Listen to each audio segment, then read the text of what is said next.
سنا ہے بات کریں تو ہوٹوں سے باتوں سے پھول جڑتے ہیں. چلو یہ بات ہے تو بات کر کے دیکھتے ہیں. ارے تیرے خود کا فیض ہے آج ہم میں خطیب ہوتے ہیں. آئیے بڑے ہی ادب کے ساتھ عمدۃ البیان عمدۃ الصدری علی جناب مولانا میرا صاحب ہونے جا رہے ہیں. اس استقبال کے لیے بابا جلال نعرے سارے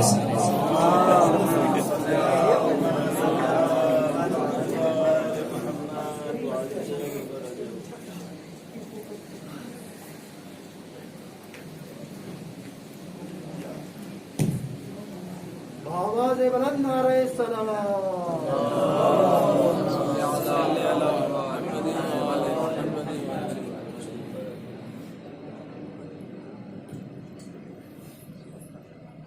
فاتحہ.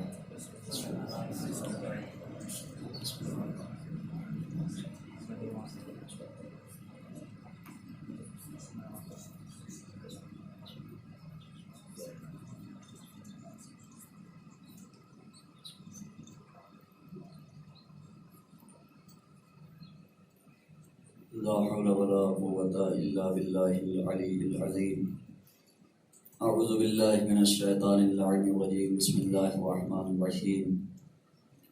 الحمد لله الذي لا يبلغ مدحته القائلون ولا يحصي نعماه العادون ولا يؤدي حقه المجتهدون الذي لا يدركه بعد الهمم ولا يناله غوث الفتن الذي ليس لصفته حد محدود ولا نعت موجود ولا وقت معدود ولا أجل ممدود فطر الخلائق بقدرته ونشر الرياح برحمته ووتد بالصخور الميدان أرضه ثم الصلاة والسلام والتحية والإكرام على النبي الأمي المكي المدني القرشي الهاشمي المطلبي صاحب الجود والكرم شفيع الأمم مولانا أبي القاسم محمد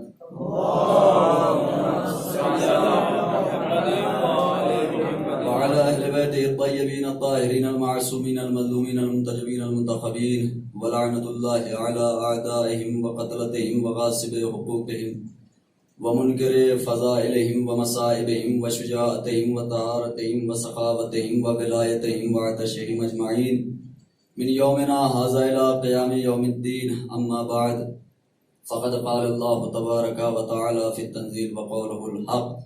بسم الله الرحمن الرحيم. الذي خلق الموت والحياة ليبلوكم أيكم أحسن عملا. صلوات پڑھ محمد وآل محمد. اللهم صل على محمد. آپ حضرات سے التماس ہے کہ ایک مرتبہ سورہ حمد اور 3 مرتبہ سورہ توحید کی تلاوت فرما کر مرحوم ظہور حسین ابن غفور حسین مرحوم کی روح کو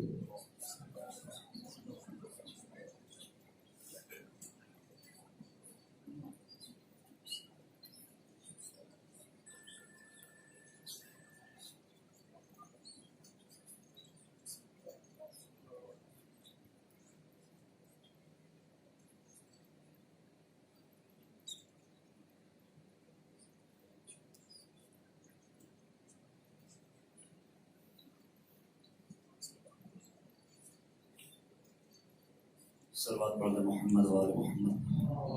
اللهم صل على محمد وآل محمد. حضرات گرامی قدر معزز سامعین حضرات، ایصال ثواب کی مجلس کو خطاب کرنے کا موقع فراہم ہوا اور سورہ ملک کی آیت نمبر 2 جس میں خداوند عالم ارشاد فرما رہا ہے هو الذی خلق الموت والحیات. اللہ وہ ہے جس نے موت کو پیدا کیا اور حیات کو پیدا کیا. لیبلوکم ایکم احسن عملا، اور اس وجہ سے موت و حیات کو خلق کیا تاکہ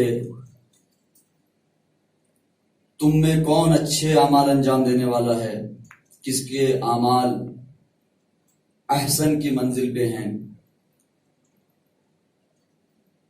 اس کو جان سکے. بہرحال قرآن کی آیت ہے، خدا عالم الغیب ہے، خدا کے لیے کوئی مشکل نہیں. وہ ابھی بھی ہمارے اعمال سے واقف ہے، لیکن چونکہ اپنی قدرت اور اپنی طاقت کو بیان کرنا مقصود رہا ہو، بہرحال دیکھیے اس کائنات عالم میں خداوند عالم نے انسان کو خلق کیا، اور خلق کرنے کے بعد یوں ہی تنہا نہیں چھوڑ دیا کہ اب تمہارا دل جو چاہے کرو، بلکہ ایک شریعت اس انسانوں کے لیے پیش کی کہ اگر تمہیں اس دنیا میں انسان بن کے جینا ہے تو اس شریعت کے دائرے میں رہ کر کے زندگی گزارنا ہوگا، اس لیے کہ ہم نے تمہیں اشرف المخلوقات بنایا ہے، تم تمام تر مخلوقات میں افضل ہو۔ میں نہیں چاہتا کہ تمہارے ان اعمال کی وجہ سے، تمہارے ان حرکات و سکنات کی وجہ سے تمہارے سروں سے اشرفیت کا تاج چھن جائے۔ تو میرے عزیزو، اللہ نے شریعت کو ہمارے سامنے پیش کیا۔ اب دیکھیے، اور جہاں شریعت آئی وہاں شریعت کو لانے والے بھی آئے۔ اب چونکہ میری موضوع گفتگو موت ہے، توجہ رہے ہماری طرف۔ اللہ نے موت کو پیدا کیا۔ اب دیکھیے، چونکہ الگ طرح طرح کی فکریں ہمارے درمیان آئیں، ہم نے طرح طرح کی باتیں سنی کہ موت کو قرآن کہہ رہا ہے اللہ نے اس لیے بنایا اور زندگی کو اس لیے خلق کیا تاکہ ہمیں دیکھ سکے کہ ہم لوگوں میں اچھے اعمال کس کے ہیں، احسن عمل کس کا ہے۔ لیکن میرے عزیزو، جہاں قرآن نے یہ فکر دی وہاں اور بھی بہت ساری افکار ہمارے درمیان میں پائے جاتے ہیں۔ میرے عزیزو، وہی ایک چھوٹی سی فکر یہ ہے کہ اللہ نے، جیسا کہ حیدر صاحب نے شعر پڑھا کہ یہ تو ترکیب ملاقات علی ہے، ورنہ یہ تو ترکیب اللہ کی رحمت ہے، یہ اس کا کرم ہے کہ اس نے موت کو ہمارے درمیان میں رکھا۔ اگر موت ہمارے درمیان میں نہ ہوتی، اگر ہمیں مرنا نہ ہوتا تو پھر شاید دیدار علی سے ہم محروم رہ جاتے۔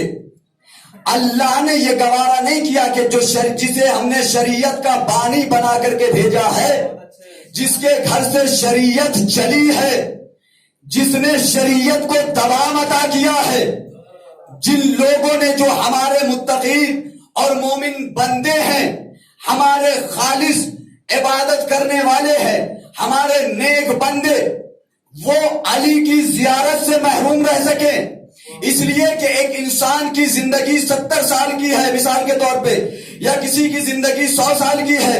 اس دنیا میں آنے کے بعد جب اس نے بلوغت کی منزلوں کو طے کیا اور جب وہ بالغ ہوا، احکام شریعہ اس پہ لاگو ہونا شروع ہو گیا اور وہ شریعت کے دائرے میں رہ کر زندگی گزارنے لگا، تو جب بھی قدم بڑھایا تو ایک ہی جملہ سنا، اما بعد فقد قال علی، اما بعد فقد قال حسن، اما بعد فقد قال حسین۔ اس نے یہی سننا شروع کیا کہ مولا نے فرمایا غیبت نہ کرو، علی نے فرمایا غیبت نہ کرو، نبی نے فرمایا نماز ادا کرو، جتنے بھی واجبات تھے اس کے سلسلے میں وہ ساری زندگی سنتا رہا کہ صاحب شریعت نے اس کام کو انجام دینے کا حکم دیا، صاحب شریعت نے اس کام سے منع کیا ہے، اس کام سے روکا ہے۔ تو ظاہر سی بات ہے، فطرت انسانی کا تقاضا یہ ہے کہ جب انسان کسی کا نام بار بار سنتا ہے تو اس کی دیدار کا مشتاق ہوتا ہے، اس کے دل میں ایک تمنا پیدا ہوتی ہے، اس کے دل میں ایک خواہش پیدا ہوتی ہے، کاش میں اس انسان کو دیکھ سکتا۔ یہ کون ہے جو ہماری زندگی کو صراط مستقیم پہ گامزن رکھنے کی کوشش کر رہا ہے؟ یہ کون ہے جسے ہم نے برائیوں سے روکا ہے؟ یہ کون ہے جس نے ہمیں گناہوں سے دور رکھنے کے لیے اپنی جان کی قربانیاں پیش کی ہے؟ تو ظاہر سی بات ہے، ہر انسان کے دل میں یہ تمنا پیدا ہوتی ہے کہ جو انسان 70 سال تک 100 سال تک علی کے بارے میں سنتا آیا، علی کے فضائل سنتا آیا، علی کے مصائب پہ روتا چلایا، اس انسان کے دل میں بھی ایک تمنا ہوگی۔ اللہ نے اپنے اس انسان کی اس تمنا کو پورا کرنے کے لیے موت کو رکھا، اور یہی وجہ ہے کہ جہاں ائمہ نے ہمیں زندگی میں سختی سے منع کیا ہے کہ ان کاموں کی طرف کے قریب نہ جانا، اس کی طرف نہ جانا، وہی ائمہ نے یہ بھی وعدہ کیا ہے کہ اگر تم ہمارے قول و فعل زندگی گزارو گے تو ہم تم سے ملنے ضرور آئیں گے. اور یہ ہر انسان کی بات نہیں ہے، یہ ہر انسان کے لیے امام نے نہیں فرمایا، یہ اسی انسان کے لیے کہا جو انسان امام کی پیروی کرے. چونکہ دیکھیے موت تو اللہ نے موت کو اہل بیت سے ملاقات کا ذریعہ قرار دیا. اللہ نے موت کو اہل بیت سے ملاقات کا ذریعہ قرار دیا. جب تک مرو گے نہیں ان کی زیارت نہیں کر سکتے. وجہ کیا ہے؟ وجہ یہ ہے کہ یہ ان کے لیے مشکل نہیں کہ وہ آ کے ہم سے مل نہیں سکتے، بلکہ ہماری آنکھوں میں اتنا نور نہیں ہے کہ ہم کو دیکھ سکیں. اس لیے کہ یہ آنکھوں کا نور مجازی ہے، نور حقیقی نہیں ہے.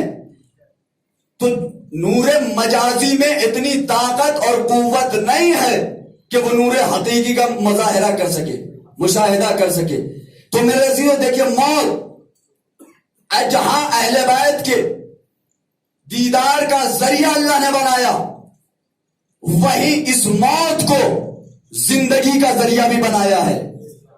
قرآن کی جو میں نے آیت پڑھی، هو الذی خلق الموت والحیات، یہ نہیں هو الذی خلق الحیات والموت. اللہ نے موت کو پہلے رکھا، حیات کو بعد میں رکھا، اس لیے کہ ہمارا نظریہ زندگی یہ ہے کہ یہ جو ظاہری زندگی ہے ہماری، اگر ہماری سانسیں کام کر رہی ہیں، اگر ہمارے دل و دماغ کام کر رہے ہیں، اگر ہمارا قلب حرکت میں ہے تو ہم اسے زندگی کہتے ہیں. اگر ایک انسان زمین پہ گھوم پھر رہا ہے اور کھانا کھا رہا ہے اور آرام کی نیند سو رہا ہے تو ہم نے کہا یہ زندہ. لیکن اہل بیت نے کہا خبردار یہ زندہ نہیں ہے.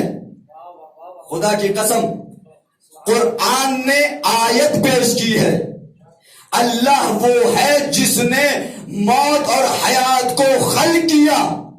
لیکن اہل بیت نے اس آیت کی تفسیر ایک دوسرے انداز سے کی. ہم نے کہا جو کھائے پیے وہ زندہ، جو دیکھے اور بولے اور سن سکے وہ زندہ. اہل بیت نے کہا نہیں، ہر چلنے پھرنے والا زندہ نہیں ہے، ہر چلنے پھرنے والا زندہ نہیں ہے.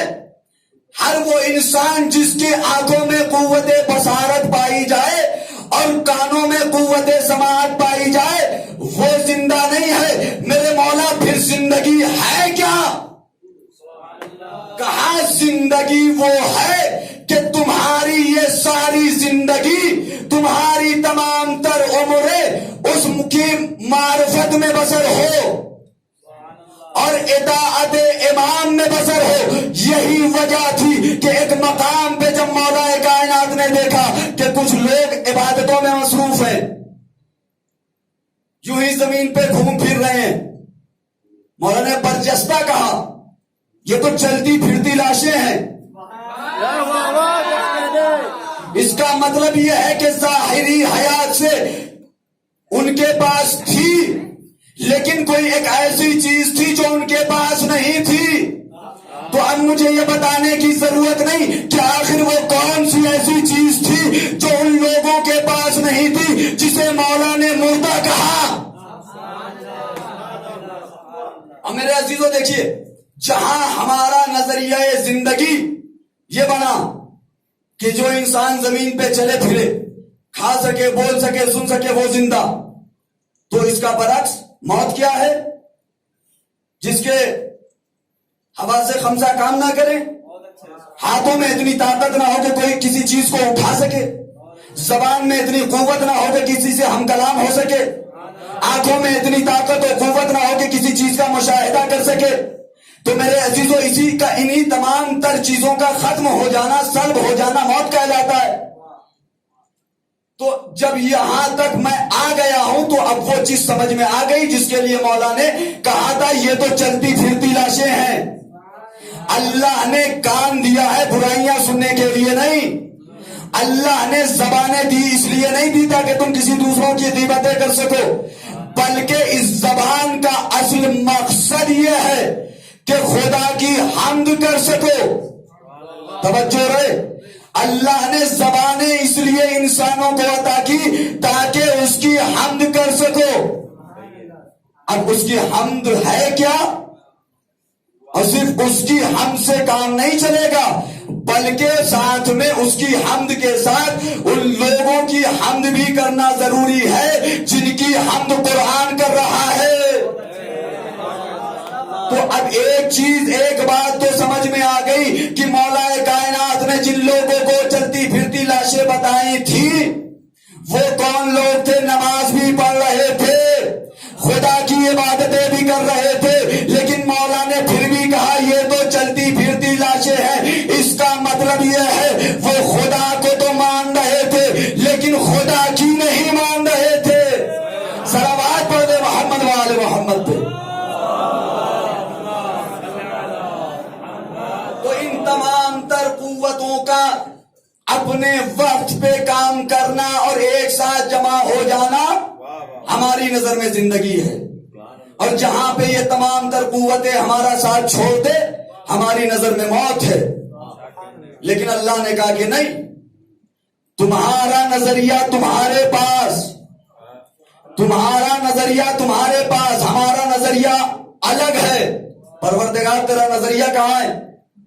ہم نے تو یہی دیکھا کہ جس کی سانسیں چل رہی ہوں وہی زندہ، ہم نے تو یہی سنا اور مانتے بھی یہی ہیں.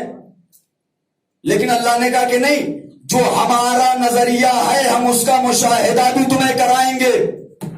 توجہ رہے، جو ہمارا نظریہ ہے جسے ہم نے زندگی کہا ہم اس کا تمہیں مشاہدہ بھی کرائیں گے.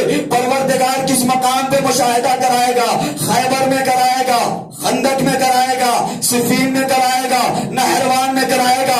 خدا نے کہا نہیں، ان تمام تر جگہوں پہ تمہیں نہیں دکھاؤں گا بلکہ سن 61 ہجری کے کربلا میں دکھاؤں گا. جہاں تمہارا نظریہ یہ ہے کہ اگر انسان کی سانسیں سلامت ہو تو انسان زندہ ہے، ہمارا نظریہ وہ پیش کرے گا جو ہماری صفات کا مظہر ہوگا. اب سمجھ میں آیا حسین ابن علی نے نوکے نیزہ کی بلندی پہ سورہ کہف کی تلاوت کر کے کچھ اور ثابت کیا ہو یا نہ کیا ہو، لیکن اتنا زمانے باوالوں کو ثابت سمجھایا کہ یاد رکھو سانسوں کا سلامت رہنا زندگی کی علامت نہیں ہے. اگر سانسوں کا سلامت رہنا یا سرے تن اگر تن پہ سروں کا باقی رہنا زندگی کی علامت ہے تو پھر سرے حسین کا نیزے کی بلندی پہ تلاوت کرنے کا مطلب کیا ہے؟ اصل مقصد یہ تھا کہ خدا کی عبادت اور اطاعت اگر تم نے ساری زندگی، اور یہی وجہ تھی، اب اس مقام پہ آ گئے آپ کو لے کر کے تو جملہ اور عرض کرتا چلوں. حسین ابن علی نے نیزے پہ تلاوت کیا، نبی نے کیا فرمایا تھا؟ انی تارکم فیکم الثقلین کتاب اللہ و عطرتی و اہل بیتی ما ان تمسکتم بہما لن تضلوا بعدی ولن یفترقا حتی یردا علی الحوض ولن یفترقا. میرے عزیزو، یزید اسلام کا دشمن نہیں تھا، صرف اور صرف یزید صرف اور صرف اسلام کا دشمن نہیں تھا، انسانیت کا بھی دشمن تھا. اور نبی اور یزید نے دشمنی اسلام کی بنا پر مولا سے جنگیں لڑی ہیں، اور انسانیت کے بنا پہ، انسانیت کی مخالفت میں نبی نے کہا کہ یہ قرآن اور اہل بیت جدا نہیں ہوں گے. یزید یہ سوچ رہا تھا کہ ہم حسین کے سر و تن میں جدائی کر دیں گے، قرآن الگ ہو جائے گا، اہل بیت الگ ہو جائیں گے. حسین نے اپنے نبی کے قول کی تصدیق کی ہے تلاوت کر کے. تم میرے عزیزوں، جس کی شہ رگے حیات کٹنے کے بعد، توجہ رہے، جس کی شہ رگے حیات کٹنے کے بعد جو فطرت انسانی کے خلاف ہے، اگر کسی کا آپ گلا کاٹ دے تو وہ بول نہیں سکتا، اس کے ہاتھ کام نہیں کر سکتے، اس کا دل، اس کا قلب حرکت نہیں کرے گا. یہ فطرت انسانی کا تقاضا ہے. قرآن کربلا نے